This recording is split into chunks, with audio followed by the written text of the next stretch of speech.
ఓం సమర్థ సద్గురు సాయినాథాయ నమః. శ్రీ సాయి లీలామృతం. హుమయూన్ చక్రవర్తికి బాబా ఆశీస్సులు ఇవ్వటము. మన దేశంలో మొఘలాయి సామ్రాజ్యాన్ని స్థాపించిన బాబర్ యొక్క మొదటి భార్య అయిన దిల్దార్ బేగంకు హుమయూన్ 6/3/1508 జన్మించాడు. ఇతనికి గుల్బదన్ అనే సోదరి, కమ్రాన్, హండాల్, ఆస్కారి అనే సవతి తమ్ములు ఉండేవారు. ఈ గుల్బదన్ హుమయూన్ నామా అనే గ్రంథాన్ని వ్రాసింది. బాబర్ తర్వాత హుమయూన్ 30/12/1530న ఆగ్రా సింహాసనము తన పెద్ద తమ్మునకు కాబూలు, కందహార్ రాజ్యాలు, హండాలకు ఆస్కారి చిన్న జాగీర్లు ఇచ్చాడు. నాటికి ఇంకా ఆఫ్ఘన్ సుబేదారులు మొఘలులకు పూర్తిగా లొంగక తిరుగుబాట్లు చేసేవారు. వారిలో ససారాం పాలకుడైన షేర్ఖాన్ ముఖ్యుడు. ఈ షేర్షా హుమయూన్తో 1531లో ఒకసారి దూనార్లో తలబడి ఓడిపోయి తిరిగి శక్తివంతుడై 17/5/1540లో హార్దోయి వద్ద ఓడించి అతనిని రాజభ్రష్టుణ్ణి చేశాడు. రాజ్యం పోయాక హుమయూన్ తన భార్య అయిన బీబీ గోనూర్ను కొంత పరివారాన్ని తీసుకొని కమ్రాన్ యొక్క సహాయం పొందటానికి లాహోర్లో కొంతకాలం ఉన్నాడు. నాటికి పంజాబ్, సింధు, మార్వాడ్ రాష్ట్రాలు షేర్ఖాన్ పాలన కిందకు రాలేదు. అప్పుడు షేర్ఖాన్తో ఒక సంధి చేసుకోదలచి హుమయూన్ తనకు పంజాబ్ వదిలిపెట్టమని, అది అంగీకారమైతే మిగిలిన దేశమంతా ఆఫ్ఘన్ పరిపాలన కింద ఉంటుందని సందేశం పంపాడు. షేర్ఖాన్ దానికి తిరస్కరించి హుమయూన్ను కాబూల్ వెళ్ళిపోమ్మని జవాబు పంపాడు. కమ్రాన్ లాహోర్లో ఉండి కూడా స్వార్థం వలన హుమయూన్ను ఆహ్వానించక తాను కాబూల్ వెళ్ళిపోయాడు. నాటికి బీబీ గోనూర్ 9వసారి గర్భవతి. అందరూ ఆడపిల్లలే. ఒకరోజు రాత్రి హుమయూన్కు కలలో ఆకుపచ్చని వస్త్రాలు, దండం ధరించిన ఫకీర్ కనిపించి తన దండం హుమయూన్కు ఇచ్చి, త్వరలో నీకు కొడుకు పుడతాడు, ఆ బిడ్డకు జలాలుద్దీన్ మహమ్మద్ అక్బర్ అని పేరు పెట్టు, ఆ బిడ్డ నా వంశస్థుడే, అతడు ఈ దేశానికి చక్రవర్తి అవుతాడు అని చెప్పారు. హుమయూన్ ఆ ఫకీర్ని పేరడిగితే ఆయన తన పేరు జిందాఫిల్ అహ్మద్ జామ్ అని, జిందాఫిల్ అంటే మదగజం అని చెప్పి అంతర్ధానమయ్యాడు. ఆ కళ గురించి మర్నాడు చర్చించగా అందరూ ఈసారి బీబీ గోనూరుకు మగపిల్లవాడు కలుగుతాడు అనుకున్నారు. కానీ ఆమెకు లాహోర్లోనే మరలా ఆడపిల్ల కలిగింది. ఆ పిల్లకు బక్షీబాన్ అనో లేక బానోబాగం అనో పేరు పెట్టారు. ఇంతలో వేగుల ద్వారా షేర్ఖాన్ పంజాబ్ ఆక్రమించటానికి లాహోర్పై దండెత్తి వస్తున్నాడని హుమయూన్కు తెలిసింది. ఆ మరునాడే తన పరివారంతోనూ స్వల్ప సైన్యంతోనూ ముల్తాన్ మీదుగా బక్కర్ వెళ్ళాడు. అక్కడ 8 నెలలకు పైగా ఉన్న తర్వాత ఒకసారి మతగురువైన షేక్ ఆలీ అంబర్ జేనీ కుమార్తె అయిన 16 సంవత్సరాల హమీదా బానును చూశాడు. తన తల్లి అనుమతితో ఆమెను తనను వివాహం చేసుకోవలసిందిగా కోరాడు. ఆమె 40 రోజుల తర్వాత అంగీకరించాక హుమయూన్ హమీదా బానును జూన్ 1541లో బక్కర్లో వివాహమాడాడు. వారందరూ బక్కర్ వదిలిపెట్టి సింధు రాష్ట్రంలో తలదోచుకోవటానికి ప్రయాణం కట్టారు. వారు అమరకోట రాణా అయిన వీరేసాడ్ ప్రసాద్ ఆతిథ్యంలో చాలా కాలం ఉన్నారు. ఈలోపు ఒకసారి తన మిత్రుడైన మాల్దేవ్ రాథోడ్ అనే మార్వాడ్ రాజ్యాధిపతి సహాయం కోరి షెహ్వాన్పై దండెత్తి తిరిగి విఫలుడయ్యాడు. అమరకోటలో ఉన్న రోజులలో తన వజీరైన బైరంగ్ ఖాన్ షేర్షా నుంచి తప్పించుకొని హుమయూన్ వద్దకు తిరిగి చేరాడు. నాటికి గర్భిణి అయిన హమీదా బానును అమరకోటలో వదలదలిచి తాను మిగిలిన సైన్యంతో బైరంగ్ ఖాన్ సలహాపై పర్షియాకు ప్రయాణం కట్టాడు.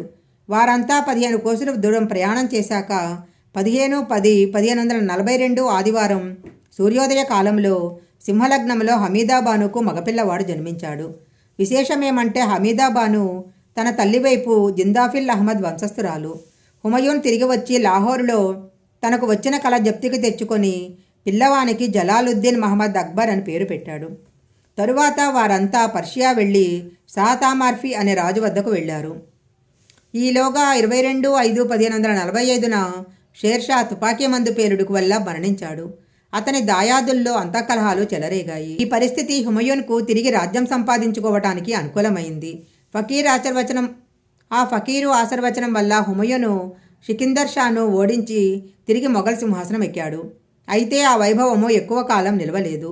ఒక దుర్ఘటన కారణంగా హుమయూను 26/1/1588న ఢిల్లీలో మరణించాడు. అక్బర్ తన 13వ ఏట 14/2/1556న మొఘల్ సింహాసనం ఎక్కి తన రాజ్యాన్ని విస్తరించి ప్రజల మన్ననలు పొందాడు. అయితే రాజభ్రష్టుడై సంచరిస్తున్న హుమయూన్కు తమ ఆశీస్సుల వలన అక్బర్ చక్రవర్తి పుట్టాడని సాయి చెప్పారు. అలా జన్మించినది ముందడి జన్మలో తపస్సు చేసిన ముకంద బ్రహ్మచారేనని, అతనికి కూడా తాము దర్శనమిచ్చామని బాలకృష్ణ కోల్కేట్కర్ అనే భక్తునికి సాయి చెప్పారు. అయితే చారిత్రాత్మకంగా కూడా ఇందుకు ఆధారాలు లభించాయి. బిల్లిగ్రామీ అనే పర్షియన్ చరిత్రకారుడు అక్బర్కు సమకాలికుడు. ఆయన తన చరిత్ర గ్రంథం హదియతుల్ అక్వాలింలో కొన్ని ఆసక్తికరమైన విషయాలను గ్రంథస్థం చేశాడు. ఆ వివరం ఇలా ఉంది.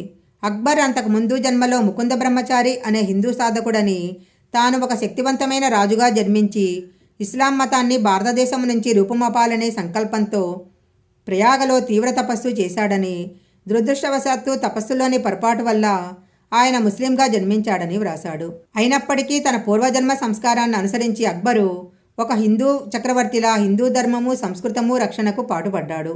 చాలామంది హిందువులు చక్రవర్తి ముఖదర్శనం చేసుకోకుండా ఉదయాహారాన్ని తీసుకునేవారు కాదు. అంతేగాక ఈ గ్రంథంలో వ్రాసిన బాబా చెప్పిన వివరము పైన ఉటంకించిన వివరాన్ని బట్టి చూస్తే ముకుంద బ్రహ్మచారికి గల హిందూ మత భేదభావము, ఇస్లాంపై గల ద్వేషమే ఆయన తపస్సులోని పొరపాటు అని తెలుస్తుంది. అయితే చారిత్రాత్మకంగా రాజభ్రష్టుడైన హుమయూన్ ప్రయాగ సంచరించటానికి ఆస్కారం లేదు. హమీదాబానుతో వివాహము బక్కర్లో జరిగింది. అయితే పాకిస్తాన్ సప్తసింధు సంగమంలో అలహాబాద్ అనే మరొక ఊరు ఉంది. బహుశా ముకుంద బ్రహ్మచారి ఆశ్రమము అక్కడ ఉండేదేమో. బ్రహ్మచారి అనే ఇంటి పేరు గుజరాత్, రాజస్థాన్ ప్రాంతంలో ఉంది, కానీ ఉత్తరప్రదేశ్లో లేదు. శ్రీ సాయి అలహాబాద్ అనగానే బాలకృష్ణ కోల్కట్కర్ ప్రయాగ అనుకున్నారేమో. అంతేకాక జామ్ సాహిబ్ అనే ఊరు అమరకోటకు ఉత్తరంగా నేడు సింధు రాష్ట్రంలో ఉంది. బహుశా అక్కడ జిందాఫిల్ అహ్మద్ జామ్ యొక్క దర్గా ఉన్నదేమో. లేకపోతే జామ్ సాహెబ్ అనే పేరు రాదు. వాస్తవంగా జరిగిన కథ ఈ విధంగా ఉండవచ్చు. రాజ్యభ్రష్టుడైన హుమయూన్ హమీదాబానును తీసుకొని అలహాబాద్ మీదుగా అమరకోట వెళ్ళాడు. ముకుంద బ్రహ్మచారి ఆ ప్రాంతంలో తపస్సు చేస్తూ ఉండి ఉండవచ్చు. లాహోరులో కలలో కనపడిన ఫకీరు మరో రూపంలో హుమయూన్కు కనపడి హమీదాబానుకు తన కమండంలోని త్రాగే నీరు అలహాబాద్ వద్ద ఇచ్చి ఉండాలి. ఆమె అనతి కాలంలోనే అమరకోటలో అక్బర్కు తల్లి అయింది. జిందాఫిల్ అహ్మద్ ఆశీర్వచనం ఫలించింది. లేకపోతే ఏకకాలంలో వారు ప్రయాగలో ముకుంద బ్రహ్మచారికి, అలహాబాదులో హుమయూన్కు దర్శనమిచ్చారేమో. శ్రీ సాయికే ఎరుక. శ్రీ సాయి లీలామృతము సంపూర్ణము.